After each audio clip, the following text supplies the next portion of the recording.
Right. Good evening, good people. How's everybody doing?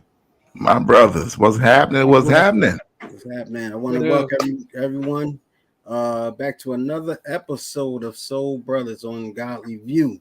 My name is AB Bracewell, and I'm sharing the stage with some very esteemed, wise, intelligent brothers. Please introduce yourself. I am Pastor Gregory Devon out of Durham, North Carolina. I do bring you greetings on today. Look forward to hopping in our hot topics and our subject for today. What up, y'all? This is Reverend James J. Scaletta III. I'm excited to be back here with my brothers again and bringing you greetings from the little town of Glasgow, Kentucky. And I'm excited. I'm excited. Okay. As I said, welcome to another episode. This is our third episode, correct, brothers? Our Mhm. third Yes, episode sir. of Yes, Yes, sir. sir. Yes, Soul sir. Brothers. The Soul Brothers. So it's been a pleasure just sharing the stage with you guys in these conversations.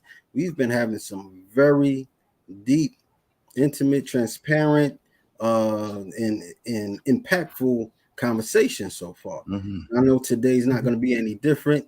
Today Mm-hmm. we're talking about he emotions. He emotions. I know you've probably heard that term before.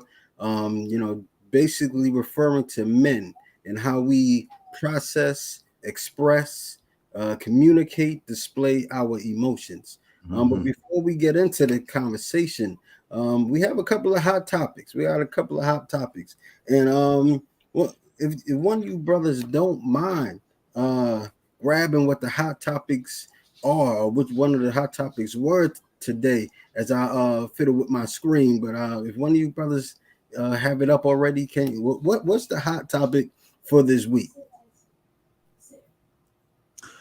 Well, one of them was definitely dealing with the situation where the police officer, for whatever reason, struck the guy who was in the police station, and then it seemed like the other officers pinned the man down. My thing was the man didn't appear to be in handcuffs, but the man also didn't appear to be a threat, but here it is again. We have this situation happening again, and my question, continually is why, and this was a man of color striking another man of color, and it may have appeared as though the gentleman may have said something, but at the end of the day, I'm just sorry. Words don't validate, you striking somebody, especially when you are somebody that we expect to uphold the law and to uh, be one who sets the example, one who is to protect and to serve. I think that we've got to figure out like what is going on in the mind of some of these officers to make them continually cross this line, but then have no fear of crossing this line. And it's just sad this time that it is not an issue of race, it's an issue of integrity.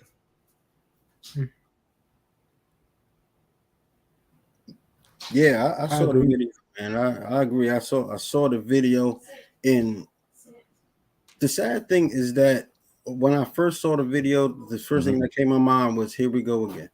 Right. It was here we go again. I Right. wasn't even as shocked as I probably should have been, Right. because this is just so repeated that we've almost become numb to this. Right. And what's even sadder than that is that on this video we can look at that brutality, and say that it was light compared to some of the things we have seen, between in the black community and police. He got punched and he got his head slammed into the ground, but we have some Right. brothers that actually lost their lives. That's right. They actually lost their lives. So it's sad when I looked at it, and I've become so numb to it, and which is not a good thing. Because when we become numb to things, then we tend to start to ignore them. But I've become so numb to it that I just said, here we go again. Here we go again. Like, Yeah. what type of training, what type of evaluations are they doing on some of these police officers before they join the force? And this Right. should be an ongoing evaluation, because Right. As years goes on, they're people just like us. They see some Right. horrible things just like us, Right. and that can have some trauma on them. Exactly. And then they take it out on the guys that they're arresting, the guys that they supposed to, holding the law up to. So that's so it's just sad, and it always takes me back to what's the mental state of some of these officers out here on the street. That's an excellent point you make about what is their mental state, AB, because I just wonder sometimes, are officers getting mental evals on a regular basis to see, do you have some PTSD going on, or have you become, so desensitized to being a human being that you see yourself as just an officer and not another human being? Have you lost the even the value of human life? I wonder sometimes, because when you think about the training that officers receive, and it's not that I put everybody in the same category, because that's some wonderful officers out here, but just look at how quick that you can, if you happen to pull that firearm, you're not taught to shoot to stop, you shoot to kill. So when you shoot to kill, you're not you kind of desensitized again to this human experience, because you're automatically pulling to kill, not to stop, but to kill. So it's like, what goes into the decision to pull a gun or to be violent? Like what goes into that? What are you looking at to make that call as to, is it a taser? Is it my firearm? Is it physical force? Like, what's going on up here?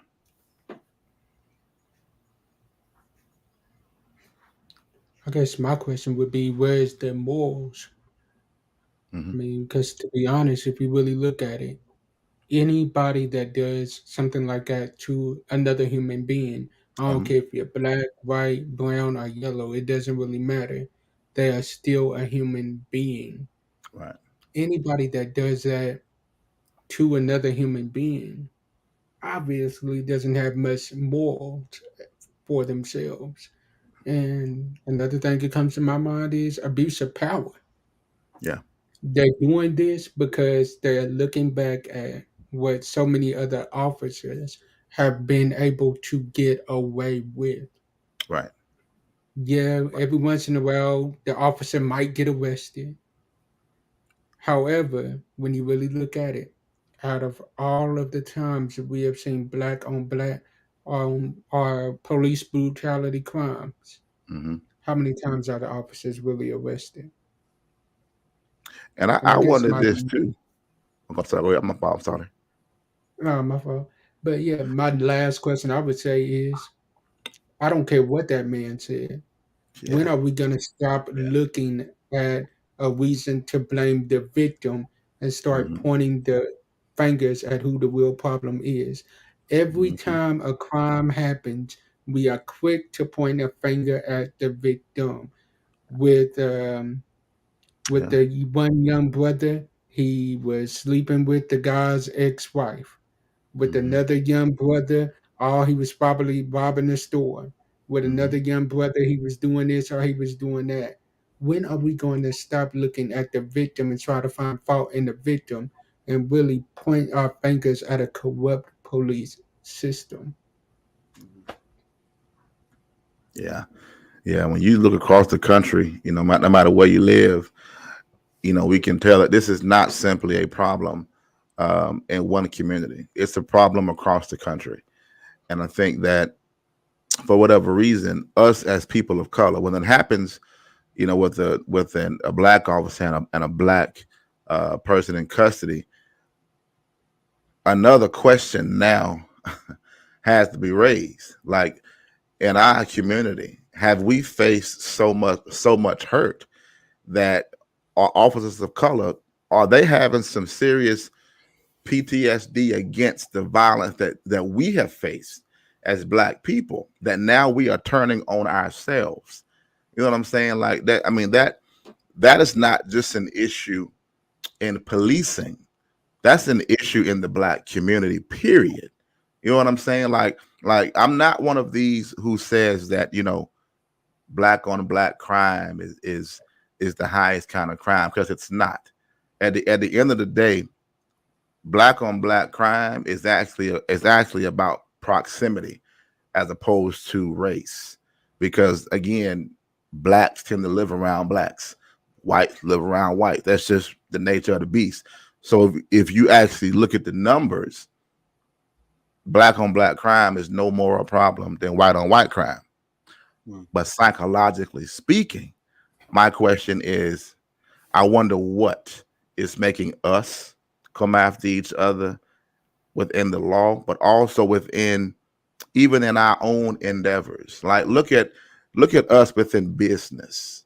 We carry that aggression and violence even into supporting our own in business. We are so quick to talk about why we will not support each other, why we don't support our own, why we don't support our HBCUs, why if you go into a black restaurant, right, and you have a bad experience, we will make that the end all be all and never patronize them ever again, because we become really violent and aggressive and mean about it. But how many times have Ronald McDonald messed up your Big Mac? But you go right back to McDonald's the next week. How many times Burger King did mess up your Whopper? But you go right back the next week and order you another one. And you give them an opportunity to correct that, right?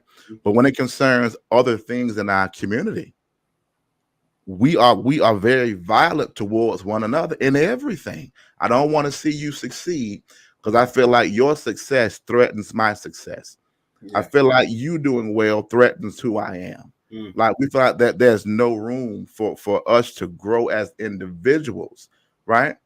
And we even feel as though now that we cannot even support the community that we have come out of and overcome, because we say that, well, I'm not going to give back to my community Yeah. because my community won't appreciate it. Like, we think about all these negative things Mm-hmm. that we put on us as people, and we carry that same attitude in everywhere, and it rears its head in every single place. Yeah. Let me hop in, because I as you speak, I I have a question. A question comes to my mind, and it's about anger. I'm wondering, why are we so angry with all the Mhm, things that you're listing, all the things that you brothers are talking about, the mhm, police brutality, the things that's going on in our community, the black on black crime. Why are we so angry, especially as black men? Where's that anger coming from? Like, what type of image are we trying to portray for ourselves with the way mhm. we display our emotions or our anger? Or are we trying to create like a sense of toughness? Is that what we need to survive? Like, where is all the anger coming from? What are we trying to get? What are we trying to prove? What are we trying to accomplish? What do we think we can accomplish with all the force, all the aggression, the violence that we display so often, that we display as black men. And I know we're gonna get more into it as we talk about the topic of emotions, because to be honest, anger is probably one of the emotions that we have has mastered, I should say. Anger is one of the emotions that we have mastered, but there are so many other emotions that we don't even have a name for. We don't even know how to identify in ourselves. So of course, how would we know how to express it if we can't even put a label to it? So I don't know if there was another hot topic or not. If it is, please let me know. If not, we could jump into this whole conversation on emotions. I mean, that will, we can always skip it and jump into the combo. Yeah, definitely. Okay, Because you asked a great question just now. Okay. I mean, you know, and it was, you know, you asked a loaded question, but it's still a great question that's like full of different answers that you can go, like, to address it directly about the anger piece. I think that sometimes as black men, if we're not careful, we will allow the hate that we have received to consume us, and then we become that hate, we become that aggression, we become that anger, because we don't know what else to do with it. Like when you think ever since 1619 we have been here, right? Yeah, we've been through the civil rights, we've been through Jim Crow, and we think that now, you know, we've had, you know, President Barack Obama did a wonderful job. Shout out to B-Rock. but we think that we have overcome, right? When we're still in the process of becoming, because at the end of the day,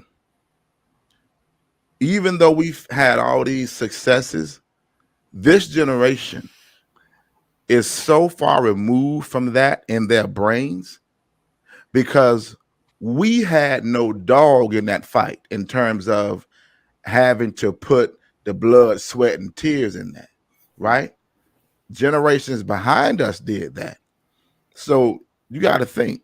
So now a more comfortable time breeds a softer individual, right?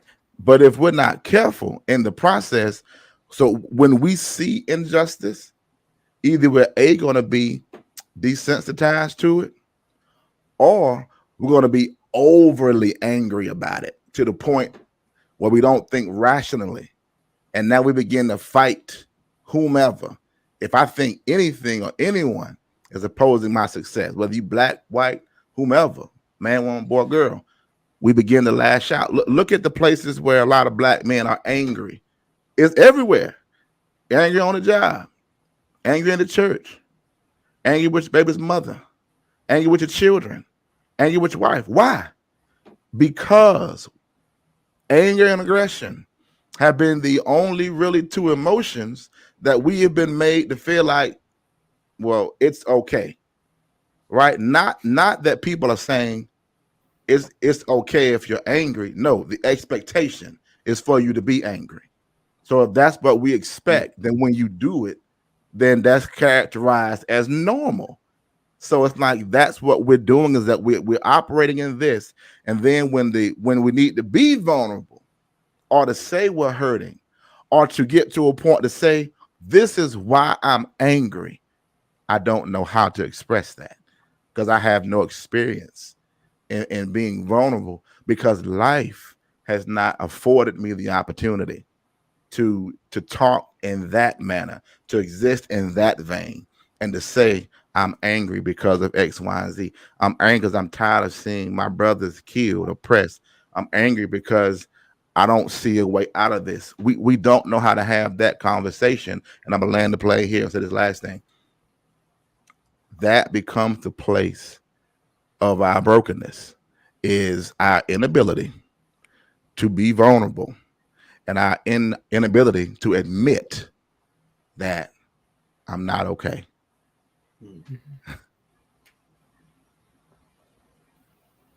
Right. Jay, you wanted to jump in? Yes, sir. Yeah. Basically, I kind of agree with Pastor Gregory. A lot of times what we are going through is a fact of it goes back to slavery days. We've dealt with so much, even coming here, and still deal with so much. We are still one of the most oppressed people. And then it's like when we deal with that oppression, we try to figure out our best ways of dealing with it, where women can cry, they can show their emotions more. For Mhm, men, we are told men don't cry, men don't show their emotions. So it's like, okay, we don't feel safe to show our emotions in that space. So the only emotion that we have to show is anger. And then they wonder why our men are so angry. It's because of the fact of you have created an environment for us to make us mhm, feel like that's the only thing that you will accept from us. When I mhm, try to show you my vulnerability of being sad, show mhm, my feelings, you sat there and laughed at me and said, mhm, "Men don't cry. Men don't show their emotions like this." mhm, So since I dealt with that, I don't want to deal with that anymore. So I'm gonna give you what you expect from me. I'm gonna give you the angry black man. And mhm, then I become the stereotypical angry black man that you try to stereotype every black man as. mhm. But may I raise the question, every black man ain't angry. It's just a fact of you haven't allowed us to show our emotions in the way that we want to show them. Mm, And then what we do to the emotionally intelligent black man, who, like, I'm sorry, I'm probably finna get some frown faces on this one, AB.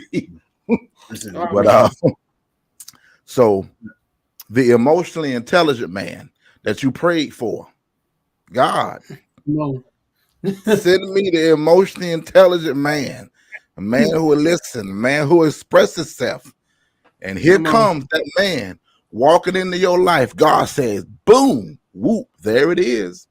And now you realize, oh, that's what an intelligent man look like. Oh, emotionally intelligent man not just understands his emotions, he understands yours too. And an Mm, emotionally intelligent man is going to give you the truth when that truth stings. So now you've been used to folk pity patting around your feelings. And now this man comes into your life. He is emotionally intelligent and honest. So now you start to ask that man, do I look fat in this dress? Yeah, you really do. You start to ask that man things like, you like my hair? It's not the best no. look for you.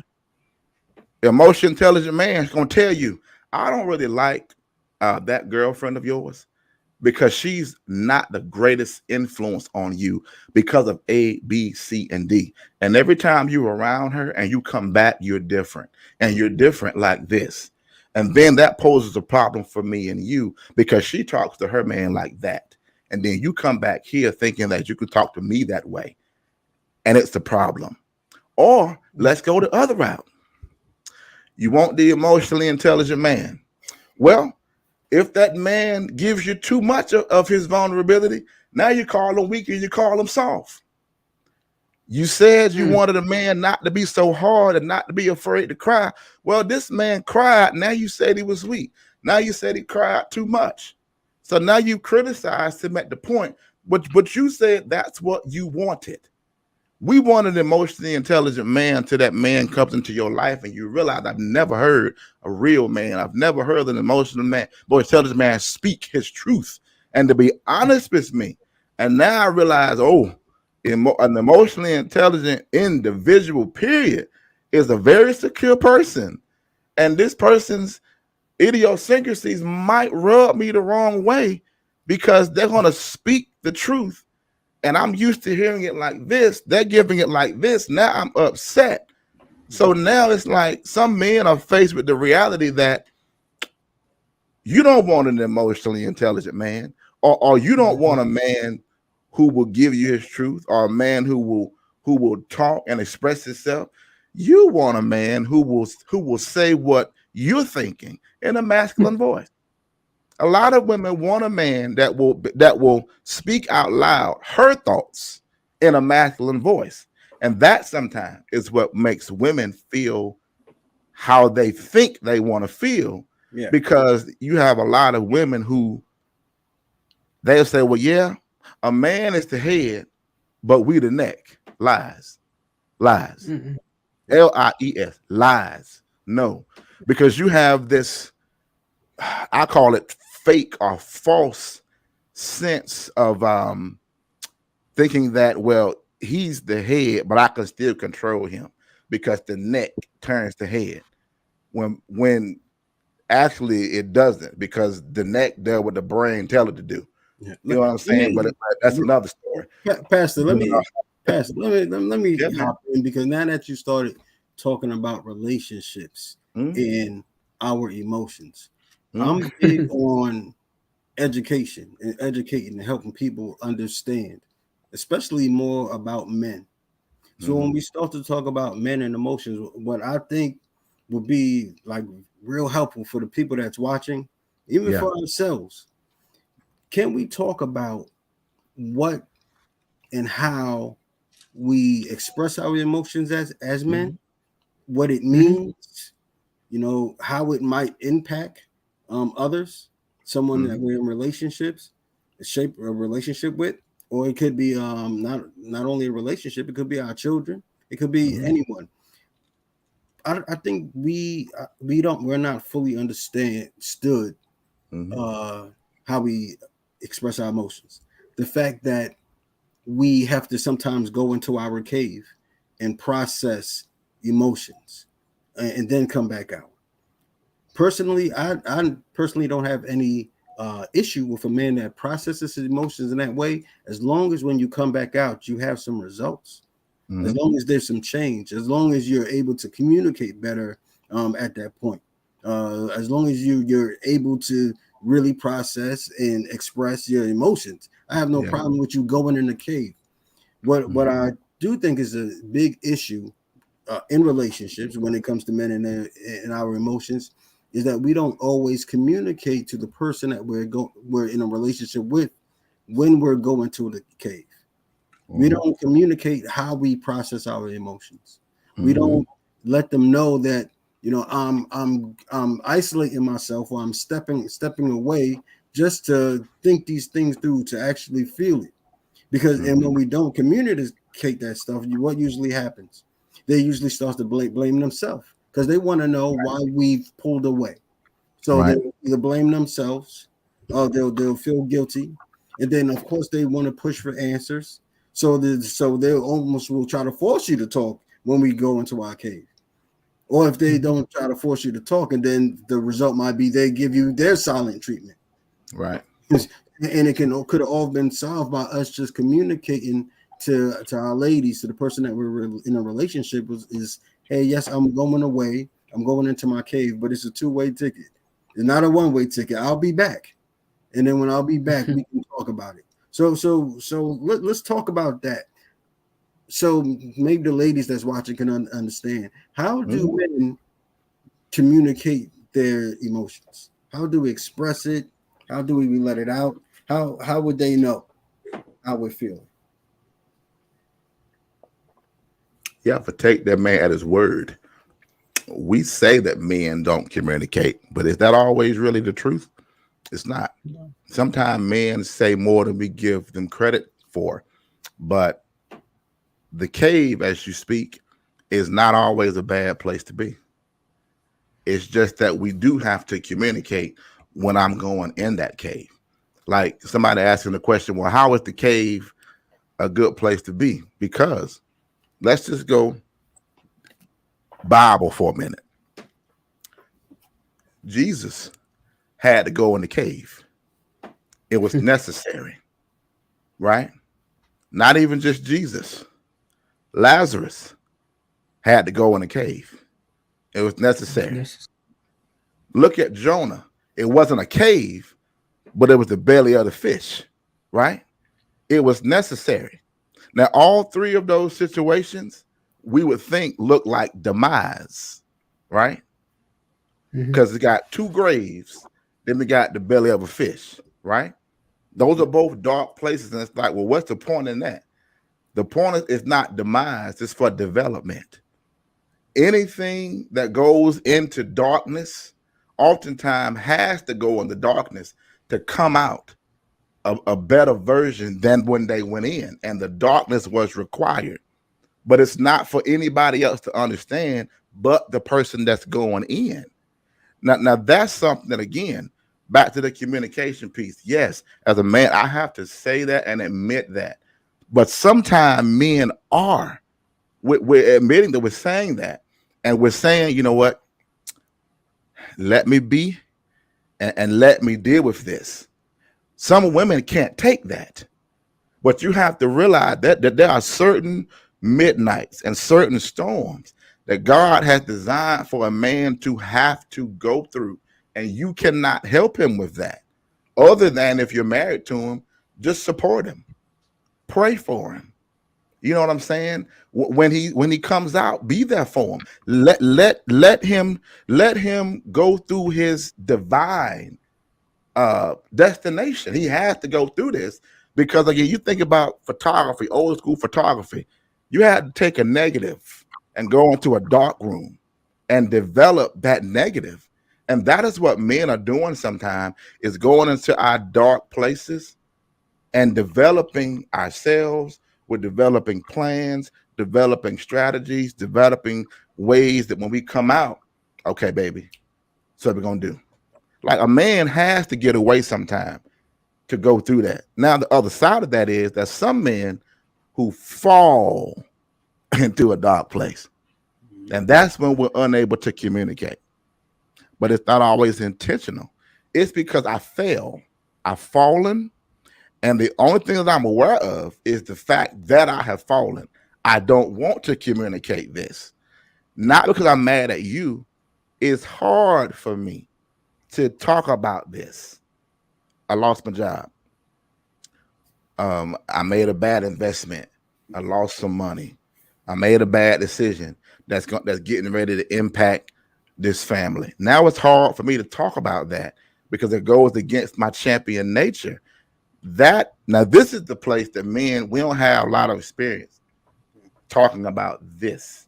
And that's why it takes men like the three of us are doing to have that conversation that helps not only a man, but it helps a woman who's dealing with that man to know, instead of me becoming angry that this man is not really communicating, or instead of me internalizing it, and then that gives me a reason to be mad at him, let me pause and still pray, like in the other scenario, still pray, God, I don't know what he's dealing with, but I need you to work on not him, us, because we won. That sooner or later, we're going to be drawn back together and we'll be able to have a conversation. Pastor, you said something a few seconds ago that really it resonated with me. You pointed out the three of us, like there's men like this that you need. And that's something I actually realized today. We always talk about how there's not enough spaces for men to communicate those vulnerable emotions that you was talking about. There's not enough safety. There's not enough security. There's not enough places where a man can go and talk like that. But for the past 2 days, I've been in those spaces. With group of men that really talking about their hurt, their pain, their brokenness, those vulnerable things that that we just don't have the green light to talk about all the time. Right. And when it's so important that you find men that are open to that type of conversation, because all of us aren't, to be honest, all of us aren't. You can't start talking about your pain and your sadness around every single one of your friends. Some of your friends just want to talk about whatever, sports, business, women, whatever they want to talk about. But there is a certain tribe that's out there that's open to this conversation and really encouraging other men to talk about something that things that they've been holding in for far too long. We're dealing with so much stress, depression, mental health, medical health, physical health issues, and a lot of that stuff stems from our emotions. Well, it stems from the way we think. So when you said that really resonated with me, and it made me think of the places I've been this weekend and how men has been really open and sharing their emotions and the things that they've been through. So I just wanted to make sure I say that before. Yeah. I think for me, what we also got to realize is a lot of times we hear women say that men don't communicate. Yeah, we do. We communicate. We just don't always communicate the way that you want us to communicate. Mhm. We have to realize that men are, a lot of men aren't talkers. We are fixers. We're going to do what we have to do to fix the situation. We don't want Mhm. to listen to about 20 or 30 minutes of what we did wrong. Okay, cool. Mhm. Tell me what we did wrong. Figure out what I have to do to fix this situation so that I know that it doesn't happen again. But sitting here for 30, 35 minutes listening to how you felt like I was wrong in this situation isn't going to do nothing but put me in a more deeper space of where I'm like, you know what, I don't even want to have this conversation with them at this point because of the fact of, hey, I don't even feel safe in this space because of the simple fact of, hey, all of my faults are being brought up, but you nevertheless, when they mess up, it isn't brought up. Mhm. Or B, the things I do right aren't brought up, but Mhm. when something negative happens, that is magnified Mhm. times 10. So what we have to realize is men do communicate. Yeah. However, this may not be in the way that you are used to communication. We just Mhm. gotta make sure that we are open to every different aspect of communication that men have Yeah. and I, I, women have. yeah, I want to say this real quickly. A quick thought. Mhm. What you're saying, Rev, is really making me think of there's something I read one time, and it stated Mhm. that you need to love, you need to learn to express your love in your partner's love language. Mhm. As you're saying that men don't communicate as much, women Mhm. can can communicate a whole lot. But the thing about that is that we all show our love in unique ways. We all communicate in different ways, and Mhm. it's important that we be observant to our mates, them to us, and we to them of the way they express their love. You Mhm. know, some people like giving gifts. Some people like that quality time. Some people like the physical touch. But the Mhm. chances are the way they're expressing their love is the way that's their love language, and that's the Mhm. way they want love in return. So it's so Right. important for us to be observant of the way each other express love, communicate Mhm. feelings, process our emotions. So sometimes we have to flip the script, and we have to Yeah. express it like they express it, and they have to Mhm. express it like we express it, just to, Mhm. Exactly. so we can be on that same page. And that really stuck. That popped in my head when you said that. That we have to learn to show our love in the language of our partner. Sometimes Yeah. it's gonna be hard because it's not gonna feel natural. It might feel a little mechanical because we're not used to it. You know, that's not our love language. But I think it's worth it if we start to try and make that effort. Oh, definitely. I had to learn that the hard way. And once I learned it, I was like, okay, bet. Okay, got it. I messed up. Let me fix it and let me learn how to show you the love in the way that you are wanting to receive it. I can't do Yeah. it the way that I want to do it. I got to do it the way that you're wanting it at this time.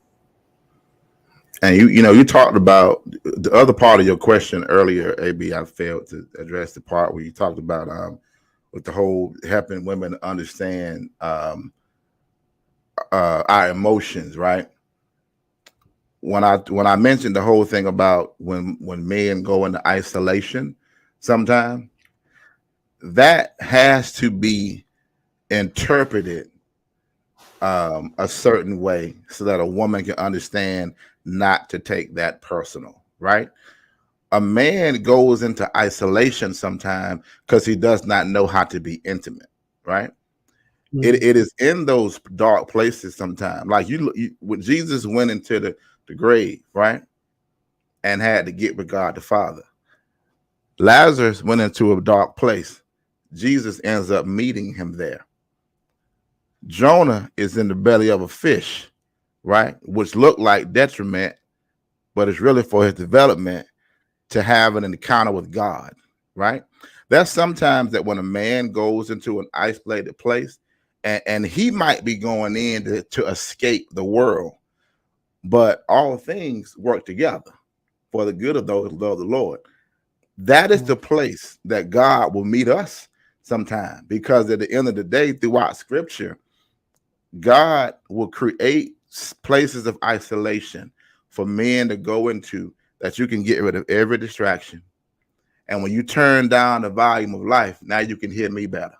Because sometimes we can't hear God because our life is too loud. So now that we isolated, boom, God can now speak and deal with us as individuals. That's intimacy, right? So now the thing is, to women, understand that when a man starts to isolate, that man needs intimacy. And talking about sex, talking about intimacy. You talk about, you are a woman who has some intuition. Do you really?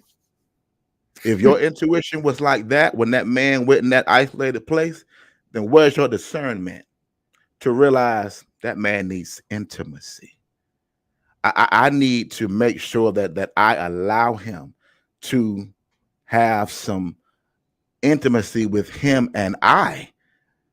And what does that really look like? See, that's sometime when a man becomes sexual, that he's becoming sexual because he really is craving intimacy. But we teach men that the only avenue to intimacy is sex. So sometimes we think of the man just wants sex, that man is actually sometimes craving intimacy. And the only route, the only map, the only direction that he thinks to get there is the route of sex. But that man is really craving intimacy. But we don't give a man the grace to grow and to help that man understand. Well, if it's intimacy you want, you have to say that. Like, let's if men are listening, it is okay to tell your woman, if you're married, still, I don't need sex. I need a hug. I don't need to be naked physically. I need to be emotionally naked. I need for you to help me to strip this thing down. And I need for you not to do as some of our feminine counterparts do. And when a man speaks, you're so busy trying to find a rebuttal that you're not listening to what I'm saying. You want me to use my words, but then you criticize the words that I used in the moment. So now I'm stuck not knowing what to say. Is it safe to talk to you? And that's where a lot of men are, because even on spaces like this, all of us, we speak on different platforms often, our personal ones, in church, all these things. And when men begin to speak, the reason that it's easier for men to talk to other men is because men listen to each other.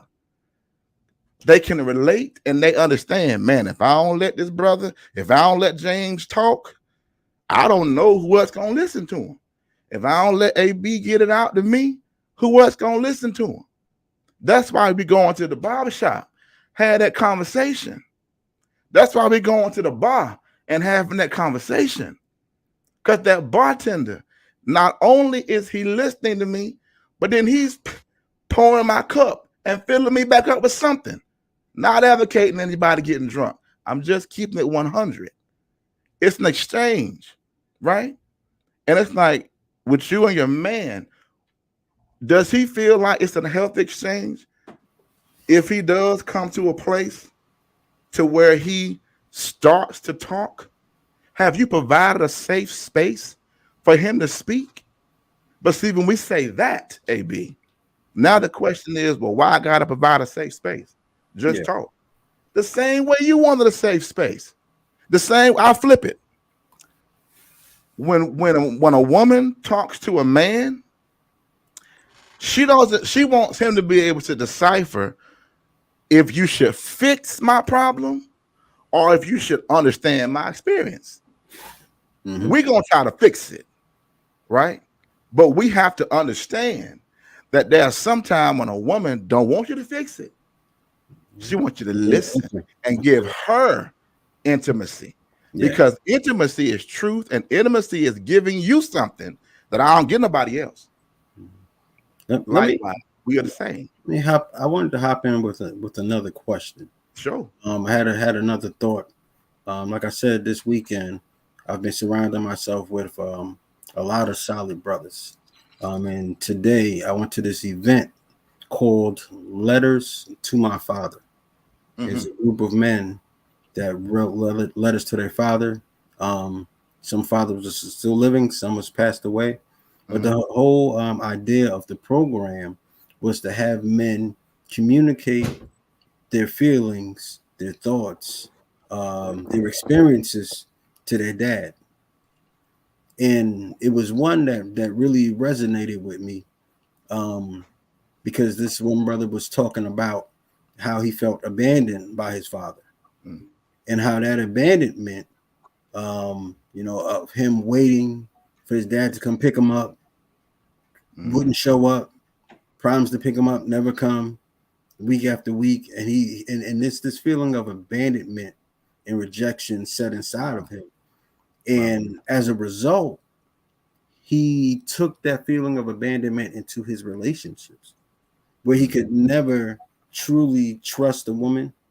He could never really let down his guard, because he always felt that this person is not going to be here for me, or the next day this person is not going to show up, or they're telling me they're coming and they won't come. So that's how that trauma and those emotions got passed down in him. But there's so many other brothers that's dealing with other emotions, I should say, that sometimes passed down from our father, could be passed down from our mother, or passed down from some traumatic history. Being that we're going towards the end, I wanted to leave the brothers that's watching and the sisters that's watching, because I know they have men in their lives as well. I want to leave them with ways that we as men, especially we as Black men, can better cope, can better communicate, can better process, can better express some of those traumas, some of those emotions, some of those memories that keep us stuck in our childhood. What are some ways do y'all help brothers? What are some ways we help brothers? What some ways are just helpful with dealing with that type of stuff? Learning that your future is not your past. You have to get to that point to where you're realizing, okay, this happened to me, but I am not what my situation says that I am.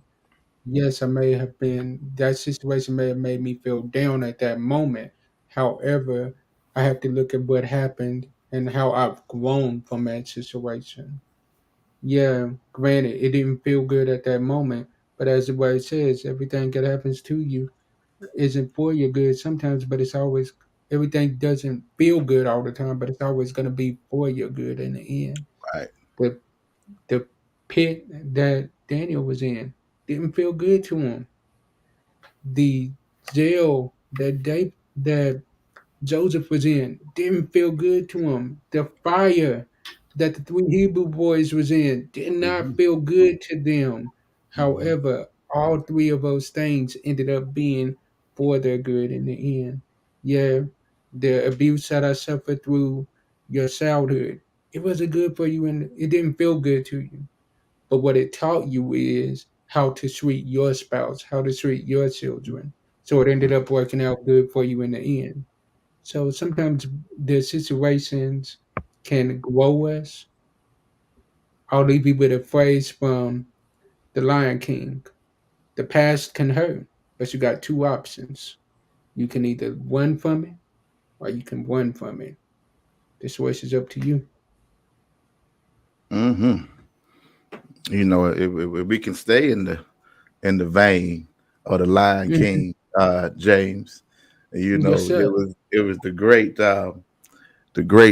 prophets Pumbaa and Timon said it's our problem free philosophy. Philosophy. Yes, Hakuna sir. Yes, Matata. Now, what does that really say? Well, I think we have to realize as men that although we're going to go through trials and tribulations, we do have to have a problem-free philosophy. Because if we don't, we will stay trapped where we are. So to say Hakuna Matata puts me, my problem didn't change, my perspective did. You know, and I believe that, you know, the prophets were saying that you're going to have a situation, you're going to have a problem. But even if you look in scripture, before God changes problems, he changes perspectives. You know what I'm saying? You know, like, okay, in this life, we will have trials, we will have tribulations, right? Bible says, how can two walk together unless they agree, right? We make that to only talk about in marriage. What about you and God? Have we ever talked about it like that? I'm one, God is another. I can't walk with God. Let's be in agreement. And sometimes I have to bring myself back to the perspective of knowing he is a very present help in the time of trouble. That's agreement. I can do all things through Christ. That's agreement. You know what? Greater is he that live within me. That's agreement. So it's like, what do we find agreement with to be able to connect with in our moments of trial, in our moments of tribulation, to help to lift us up to a better perspective, to have the Hakuna Matata moment, problem-free philosophy. Because I could be in a situation, right, but not consumed by it. Like you mentioned, the 3 Hebrew boys, right? We know the story. We know the story. 3 went in. Then the king saw a 4th man in the fire, right? If they didn't put 4 in there, they only put 3. Then who was the 4th man? The king said the 4th one looked like the son of David. Well, if the king wasn't a believer, then how could he understand what he looked like? He understood because 3 Hebrew boys had it on them. They had anointing on them. And when you see an anointed person, you see a picture and a portrait of God too. So it's like, if they didn't put 4 in there, where the 4th one come from? He was already in there. God is already in the dark place. God is already in the fire. When we come out, God doesn't come out with us. 4 never came out. 3 went in, they saw 4, 3 came out. The 4th one was still in the fire because somebody else gonna be in this fire next. And when they come in, and that's the story that we have to tell. Let me tell you who I met in the fire. Let me tell you what happened to me in this dark place. Let me tell you what God spoke to me. Let me tell you what I learned, how I was enlightened. That's what helps the next person to either understand what it will be like when it's their turn, or it helps somebody to avoid a wrong route in life that puts them in a bad situation or a bad way, depending upon what the situation is. So it's like, what is to be learned from our experiences is not just the testimony, but it's the effect the testimony had on you. And we only share our spiritual perspective, but we never discuss the humanistic point of view.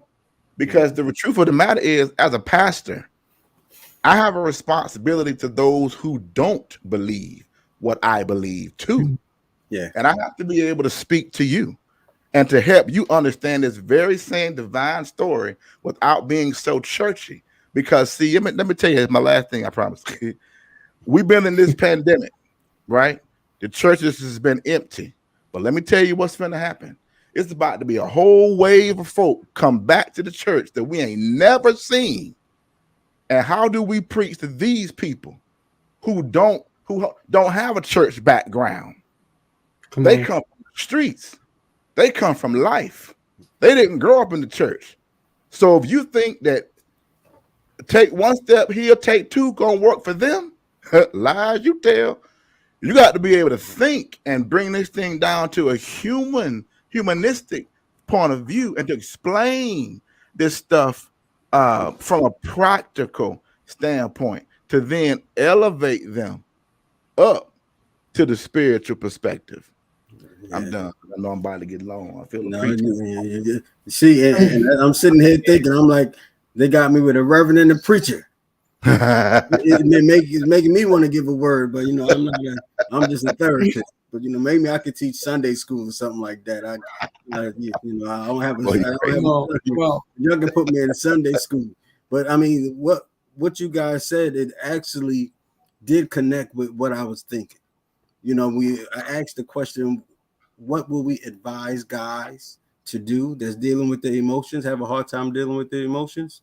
And you guys talked about Daniel in the lion's den. You talked about Shadrach and Meshach in the fire, Joseph in the prison.